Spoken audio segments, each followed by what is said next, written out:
Lebhafter Verkehr, aber kein Verkehrschaos. Das ist die Prognose fürs kommende Wochenende.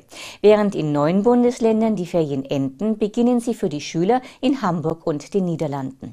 Am meisten ist mit Verkehrsbehinderungen am Samstag zu rechnen, vorwiegend in Richtung Norden. Eng wird es auf der A1 Hamburg-Bremen-Köln und auf der A2 Berlin-Hannover-Dortmund.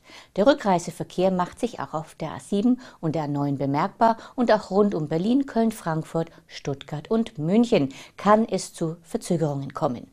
Staus und Behinderungen erwartet der ADAC auch auf folgenden Strecken: A4 Dresden-Kirchheimer Dreieck, A3 Passau-Nürnberg-Würzburg-Frankfurt-Köln, A6 Mannheim-Heilbronn-Nürnberg, A5 Basel-Karlsruhe und A8 Salzburg-München-Karlsruhe.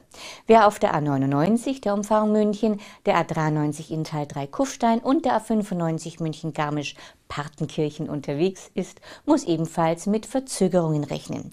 Im benachbarten Ausland sollten Autofahrer an einigen Stellen auch mehr Zeit einplanen. Staupotenzial gibt es in Österreich auf der West-, Tauern-, Inntal-, Brenner- und Rheintal-Autobahn sowie auf der Fernpassroute. Auch in der Schweiz geht es abschnittsweise langsamer voran, zum Beispiel auf der 1 St. Gallen-Zürich-Bern sowie auf der Gotthardroute.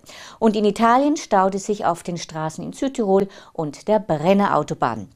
Ja, nicht immer verlief der Urlaub ohne Ärger. ADAC-Juristen haben eine Broschüre erstellt, die Sie über ihre Rechte auf Reisen informiert. Sie finden sie auf der Homepage des ADAC.